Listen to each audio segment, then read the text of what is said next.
What's going on, guys? BossUp86 here, back to another video, and today I'm here to do one of my end of the year videos.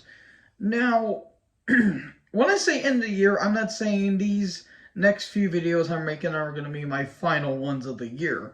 Since the year is starting to come to an end, I can't believe Christmas and New Year is already coming up. How is it in the middle of December? I do not know. I'm going to start doing these now, so then that way I will do them later. Now, I'm going to be doing this into 4 separate categories. The first one's going to be album ranking. Second, favorite and least favorite movie of the year. 3 is the wrestling one. And fourth, how did this year go for me?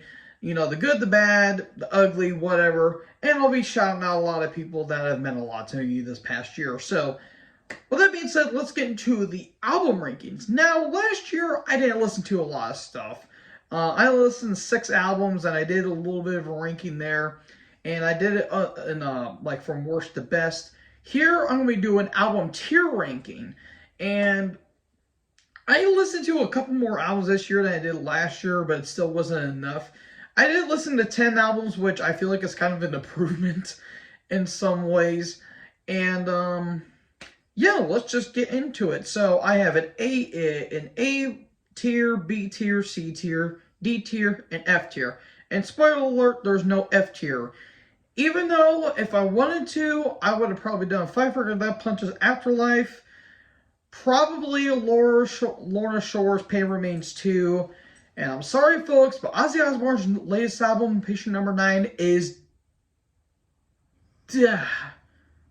dog crap. Absolute dog crap. I did not like that album in the slightest. So yeah, with no F tier albums, let's go into the D tier album. I didn't even want to bother listening to this album again, and thankfully I didn't. I did go with Shadow of a Tent with Elegy. I'm sorry, folks. This album did nothing for me. It was just an utter mess, and I did not care for it. And just symphonic deathcore should not be a thing. That's just my thought of it. I just did not understand this album. And yeah, there's like one good track on that I really like is Blood in the Saints' Time. That's because it features Chuck Billy of Testament. But besides that, this album does nothing for me. I don't get symphonic deathcore. And even the other symphonic deathcore bands like Lorna Shore I just mentioned are incredibly overrated. And that is my opinion. I'm sticking to it. And also, I did forget to add one more album. Dumb me. Actually, I listened to 11 albums this year. Improvement. But still, this is like the one album I did not like.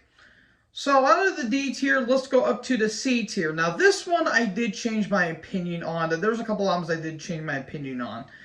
And this one, I feel a bit bad for putting it in the C tier, but I was on the verge of it. And that is The Latest Offering from Candlemass with Sweet Evil Son. I like this album.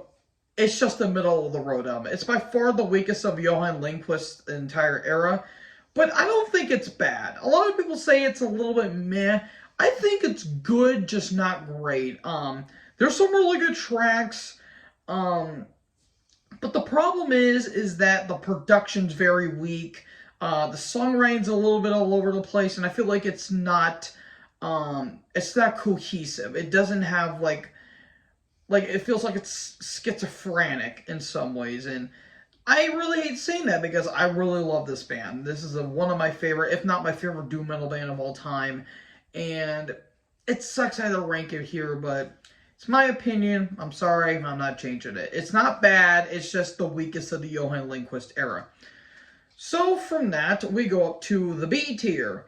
And now this one was pretty interesting to put. And this one I did have my opinion changed on it again. And that is Razor with Cycle of Contempt.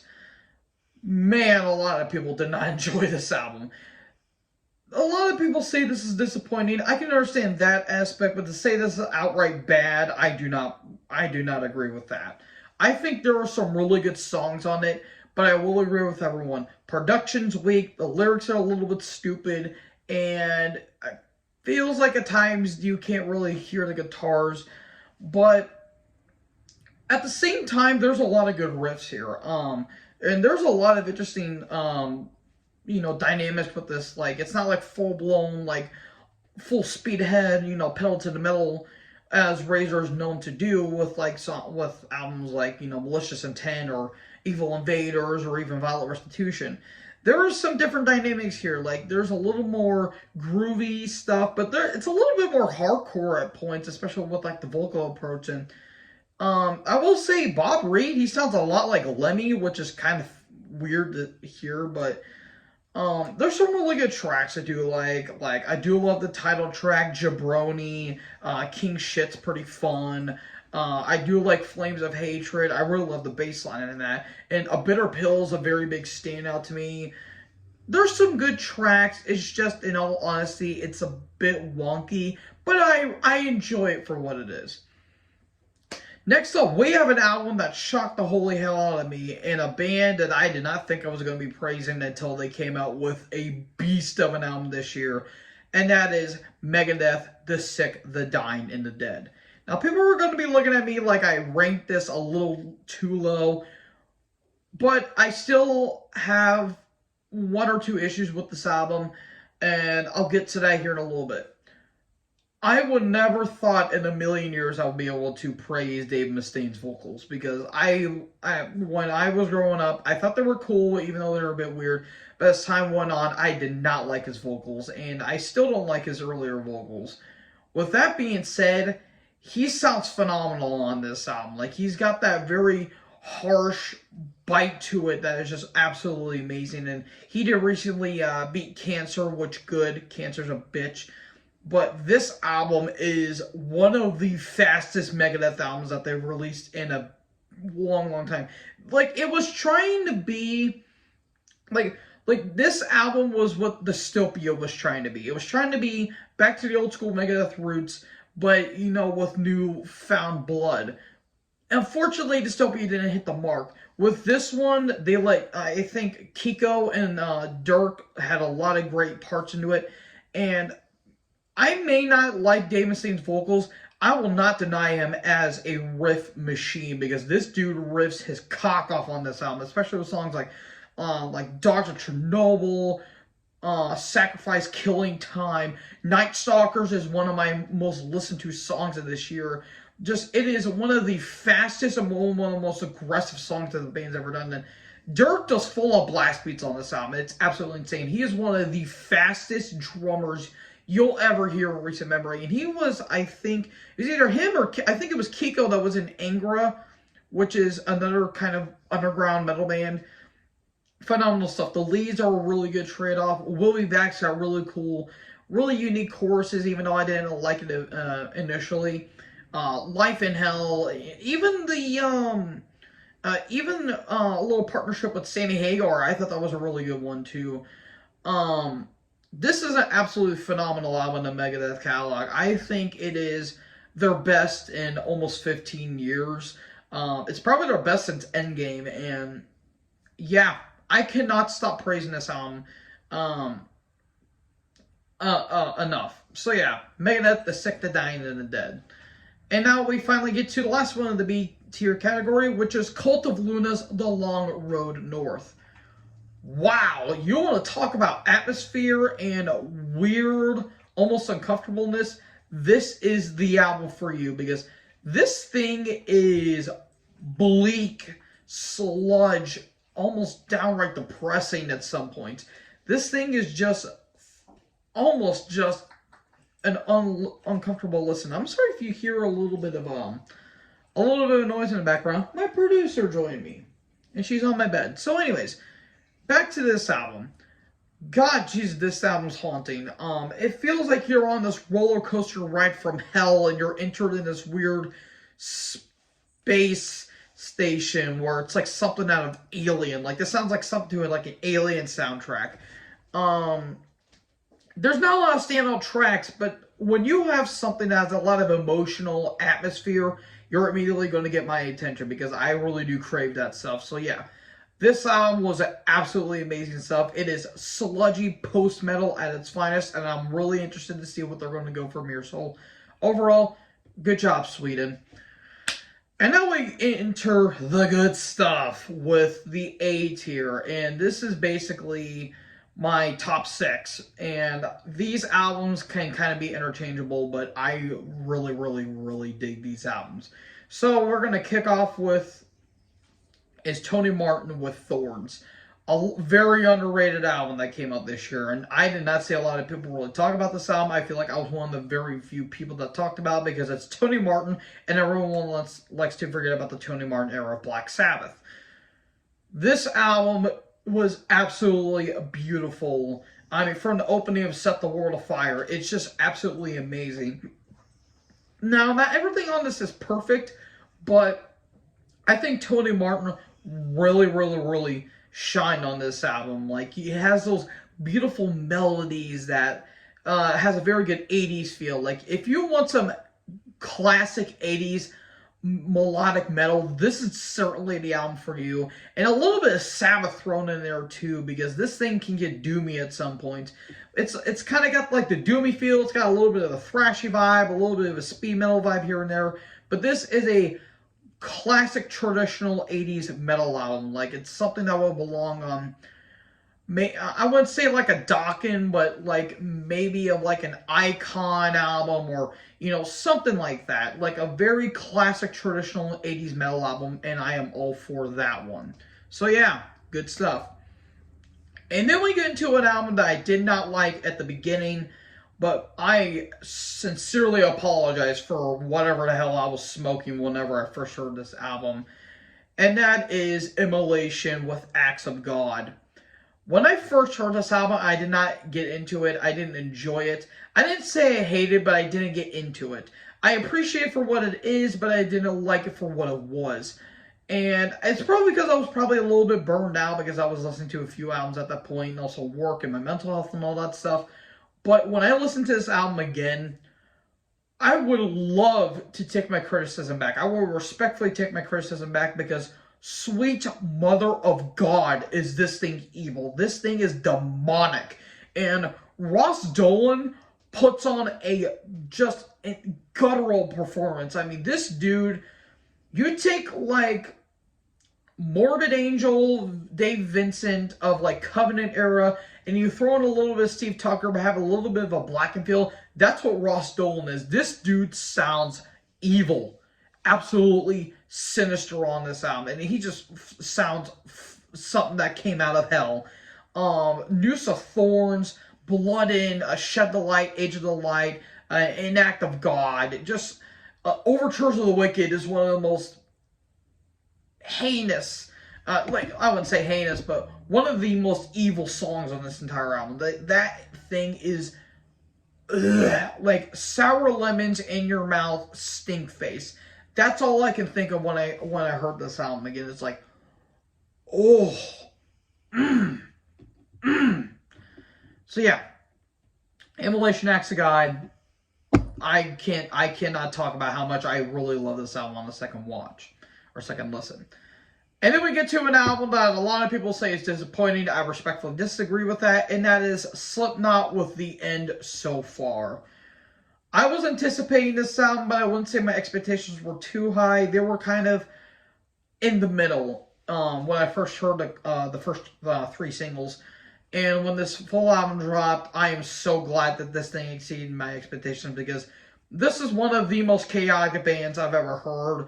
And they are not afraid with experimentation, because this band experiments on almost damn near every album.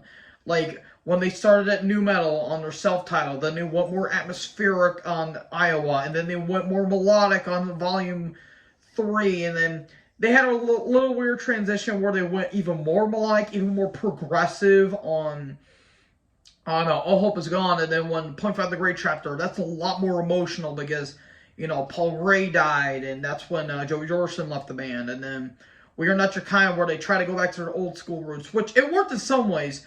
But this album, I felt like they have a newfound aggression, because Corey just sounds explosive on this album. And Shane Weiberg's drumming has never been more just pounding.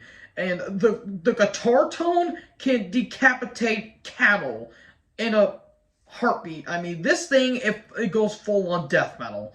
And it's no surprise because Mick Thompson was kind of produced this album in some way because Jim Root was having production issues. This is chunky. This is the heaviest thing that they've released since Iowa. And yeah, there's a couple tracks that are just like, what the hell are you smoking? Like Adderall and, you know, all that other stuff. But man, this thing is epic. This thing is got your token Slipknot moments, but it's also got that newfound aggression and fury that they've been finding. Again, production's a little weak in some points, but then again, you're working with 9 other musicians. But this album, I think, is an absolute standout, and I cannot stop praising this thing enough. I would say it's probably their best since Volume 3. And then we get to one of my favorite bands, to another one of my favorite bands, New Wave British Heavy Metal legends, Saxon with Carpe Diem. When this album first dropped, I was very anticipated for it because I'm like, man, I love their last 2 releases with Battery Ram and Thunderbolt. This album, it may be the weaker of the 3, but this thing is still a kick-ass album.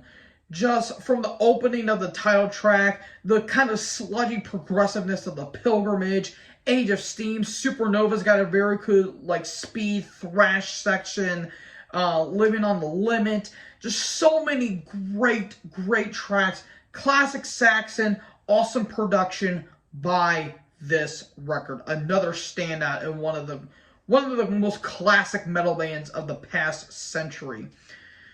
And then we get to my second favorite album of the year.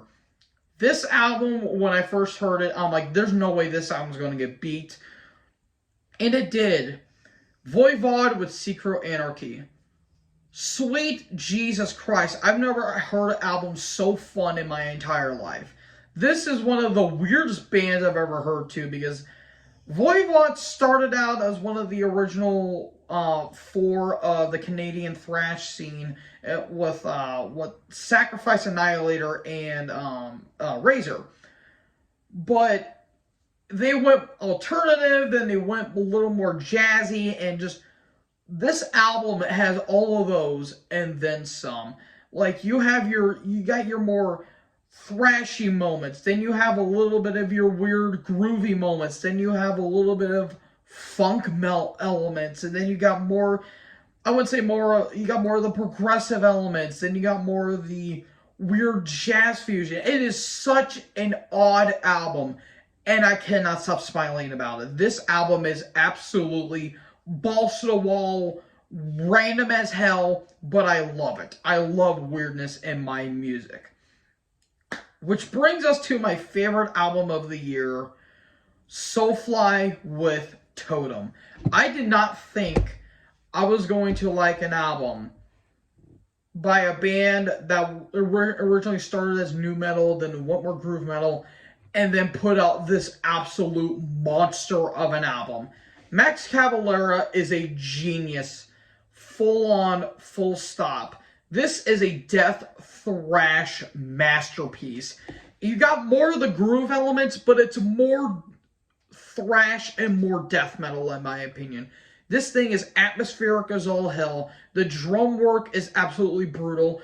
Max is more aggressive here than he harkens back to like the Beneath the Remains and even the Arise era of Sepultura. And the Brazilian percussion is absolutely bitchin' on this album. And production is some of the finest production job I have heard in a long time. This thing is brilliant. Max Cavalera is not only one of the best vocalists in thrash, but one of the best riff writers. The drumming is awesome. And it even features John Tardy. Who doesn't love John Tardy from Obituary? So yeah, atmosphere, ass-kicking, death thrash mastery. I love this album. I could not stop praising this album. It gets an absolute A+ in my opinion. So that is the first of 4 of my end of the year videos. I will still doing my wrestling reviews, but I'm most likely going to be finishing up my end of the year video. So thank you guys for watching this video. What is your favorite and your least favorite metal album of the year? Let me know in the comment section below. Make sure you guys like, comment, subscribe. Tap the little bell for more notifications. Join the herd. Talk to us next video. Peace out.